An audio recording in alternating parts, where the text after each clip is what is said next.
उम्मीद करते हैं आप सब बहुत अच्छे होंगे। मेरा नाम है अभिषेक और स्वागत है आपका जीएस कैपिटल सिविल सर्विसेज में। दोस्तों, आज हम बात करेंगे मौर्य साम्राज्य पढ़ने के बाद में मौर्योत्तर काल की, मौर्यों के बाद की भारत की स्थिति क्या थी। तो मौर्यों के बाद में भारत पे दो शाखाओं ने शासन किया। एक तो विदेशों से जो विदेशी आक्रांत आए थे, और दूसरे जो भारत में देसी राजा थे वो। तो दोनों ने पैरेलल शासन किया, मतलब एक साथ साथ शासन किया, बस इनके क्या क्षेत्र अलग थे। तो जो जो विदेशी आए वो पश्चिमोत्तर भारत, मतलब पश्चिमोत्तर क्षेत्र से आए थे, पश्चिम उत्तर से आए थे, तो वो पश्चिमोत्तर क्षेत्र पे ही अपने मतलब शासन को संचालित किया। और जो मध्य भारत में देसी राजा जो थे वो रहे थे, उन्होंने शासन किया। तो हम आज देखेंगे इनको। सबसे पहले पश्चिमोत्तर शाखा हम देखेंगे, जो कि पश्चिमोत्तर क्षेत्र में विदेशी शाखा थी, हम जो उसके बारे में बात करेंगे। तो ये जो मैंने लिखा हुआ ये क्रम से है। तो सबसे पहले भारत पे आते हैं, मतलब भारत में मतलब जो विदेशी शासक थे वो तो कौन थे? हिंद यवन। ठीक है। इनका एक जो सबसे कुशल शासक था वो कौन था? मिनांडर। ठीक है, मिनांडर के बारे में बात की जाती है, ध्यान रखना। फिर शक, फिर कौन? फिर शक की बात करेंगे। शक को सीथियन भी कहते हैं। और जो इनका प्रमुख शासक रुद्रदामन था, वही जिसने कौन सा जूनागढ़ अभिलेख जो लिखवाया था। ठीक है। उसके बाद में पहलव।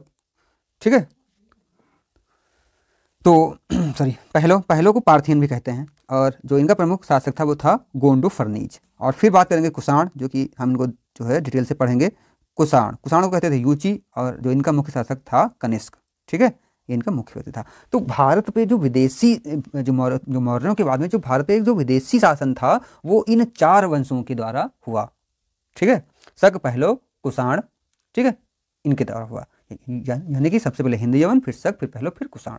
ठीक है, आगे पढ़ते हैं। अब देख लेते हैं भाई भारतीय शासक यानी कि देसी। तो देसी में शुंग।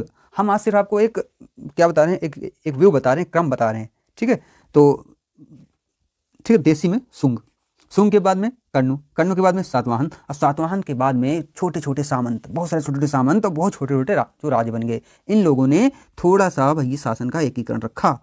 ठीक है, लेकिन सातवाहन के बाद में बिखर गया, बिल्कुल छोटे छोटे सामंत जो बट गए। ठीक है, तो आइए अब बात कर लेते हैं हिंद यवन के बारे में। तो अब बात कर लेंगे हिंद यवन की। ठीक है, तो हिंद यवन की बात करें। हिंद यवन भारत में दो शाखाओं में जो बटे थे। एक तो थे यूक्रेटाइडिस। कौन थे? यूक्रेटाइडिस। और दूसरे थे यूथिडेमस। तो हिंद यवन से जो सबसे ज़्यादा क्वेश्चन भारत में बनता है तो वो बनता है कि मौर्यों के बाद पहला अगर क्रम में देखा जाए तो हिंद यवन थे आने वाले भारत में। और दूसरा जो सबसे ज़्यादा क्वेश्चन बनता है वो बनता है सर्वप्रथम स्वर्ण सिक्के किसने चलाए। तो सर्वप्रथम भैया स्वर्ण सिक्के किसने चलाए थे? ध्यान रखना, हिंद यवन ने। ठीक है, इंडो ग्रीक ने। बहुत क्वेश्चन पूछते हैं। अच्छा, अब बात करते हैं यूक्रेटाइडिस वंश जो था, इसकी राजधानी थी तक्षशिला भारत में। इसका प्रमुख शासक था एंटियालकिड्स। इसका एक राजदूत था हेलिडोरस, जिसने क्या किया था? गरुण स्तंभ लिखवाया था, ध्यान रखना। अब बात करते हैं यूथिडेमस की। किसकी बात करेंगे? यूथिडेमस की।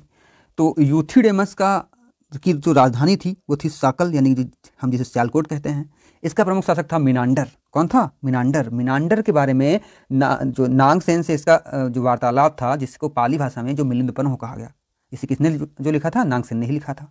तो ये ध्यान रखना, मिलिंदपन्हो, यही जो मिनांडर के बारे में बात होता है। जो ठीक मिनांडर और नागसेन का जो भी वार्तालाप है, जो भी शास्त्रार्थ हुआ था जो आध्यात्म को लेकर, वो ठीक मिलिंदपन्हो में है। दूसरी बात करते हैं स्ट्रेटोसिकेंड। इसने शीशे के सिक्के चलाए थे, जो कि जो मिनांडर के ही जो अंतर्गत था। और जो मिनांडर का एक जो अभिलेख था, कौन सा? रेह का अभिलेख। तो ये बात थी हिंद यवन के बारे में। ठीक है, आगे तो बात अगर शक की करते हैं तो शक भारत में फिर क्या हुआ? दो क्षेत्र मुख्य थे, उत्तरी क्षेत्र और पश्चिमी क्षेत्र। तो पश्चिमी क्षेत्र की अगर पहले बात कर लें तो इसमें मालवा और नासिक जो मुख्य थे। तो इनकी बात करें तो जो मालवा में था, मालवा की ही जो शाखा थी, जो कि कारदामक वंश बन गया। कारदामक वंश में रुद्रदामन जो इसका जो प्रमुख था, रुद्रदामन, जिसने सातवाहन जो पुलमावी था वही इसको 2 बार जो पराजित किया।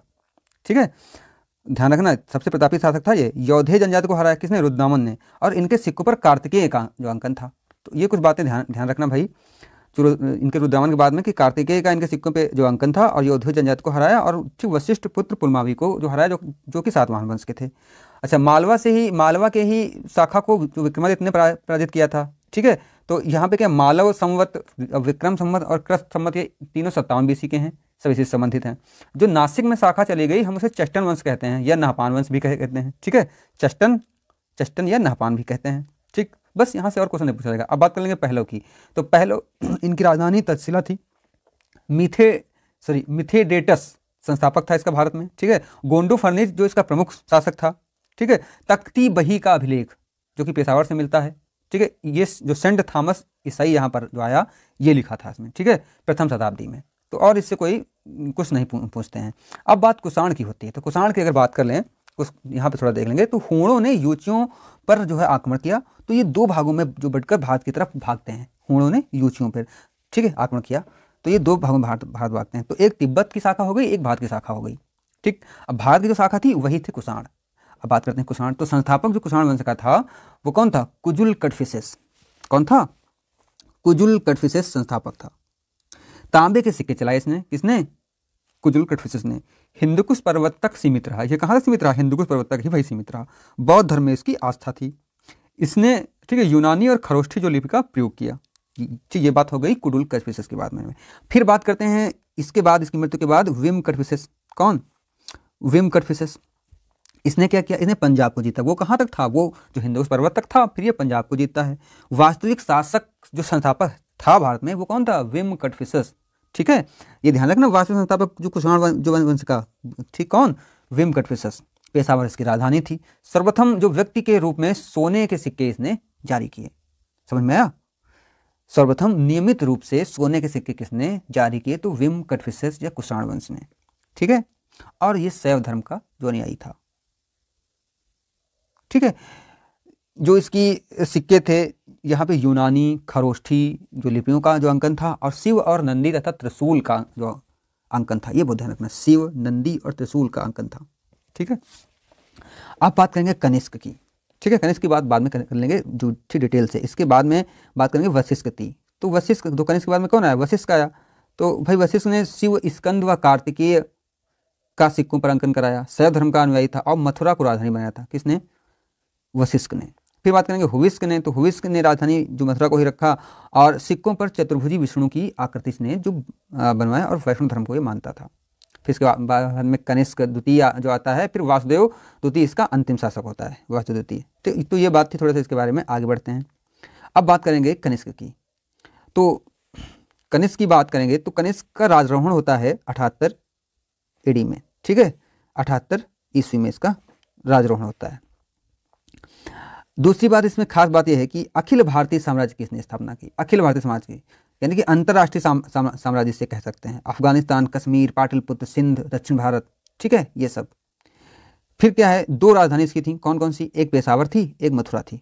सिल्क रूट पर इसने कब्जा किया। इंडो ग्रीक शैली की मूर्तिकला जो क्या किया, जो विकसित किया। और मथुरा में इसने मथुरा कला को जन्म दिया। देवकुल की स्थापना, यहाँ कनिष्क व विम कड़फिसेस की मूर्तियाँ, ठीक है, रोमन वेशभूषा में जो स्थापित जो करवाई। 13 मंजिल टावर बनाया। संघाराम विहार कहा गया जिसे, 13 मंजिल टावर बनाया। रबतक अभिलेख में इसके भारतीय साम्राज्य की बात जो ठीक मिलती है रबतक अभिलेख में, ठीक है, जो कि इसने लिखवाया था। चंपा शैली में था, चंपा, पाटलिपुत्र, कौशाम्बी, साकेत की चर्चा इसमें की गई है, ठीक है। कश्मीर कुंडलवन में चतुर्थ बौद्ध संगीत इसी ने करवाई थी, ठीक। आगे बढ़ते हैं। और पाटलिपुत्र पर जो इसने जो आक्रमण किया था, ठीक है। सिरकप तक्षशिला के समय शहर बसाया था, ठीक है। तक्षशिला के समीप इसने सिरकप नामक एक शहर बसाया था। कश्मीर में कनिष्पोर जो कि कनिष्कपुर बाद में स्थापित हो गया, ये इसने बसाया था। राजकवि इसका अश्वघोष, चिकित्सक इसका चरक, पुरोहित इसका संघरक्ष था। दरबारी नागार्जुन, ठीक, जिन्होंने सोनीवाद का जन्म दिया, वसुमित्र और पार्श्व थे, ठीक है। सिक्कों में महात्मा बुद्ध की प्रतिमा, सूर्य, ठीक है, अग्नि व शिव का अंकन करवाया जो कि सोने के थे, ठीक है। तांबे के सिक्कों पे जो है अग्निवेदिका, बलि में चढ़ते हुए कनिष्क का, बल चढ़ाते हुए कनिष्क का अंकन है खुद। और मूर्ति स्थापत्य कला में इसका योगदान रहा। गांधार शैली और मथुरा शैली को जन्म दिया, ठीक है। गांधार शैली क्या थी? केवल बौद्ध मूर्तियां, ठीक है। बौद्ध के आभाखंड काली स्लेटी के पत्थर पर और मिश्रित भारतीय और यूनानी शैली थी। अच्छा, अब बात करें अगर मथुरा की, तो यहाँ पे सभी मूर्तियां जो बनती थी, ठीक है, लाल बलुआ पत्थर से, और आभा मंडल यहाँ पे नहीं होता था। तो ये बात थी। इसके बाद में अगर बात करें कि बुद्ध की प्रथम मूर्ति मथुरा शैली में ही बनी है, ये बहुत मोस्ट है। बुद्ध की प्रथम जो मूर्ति थी वो मथुरा शैली में बनी है। आगे हम बात करेंगे देसी राजाओं की, ठीक है। धन्यवाद।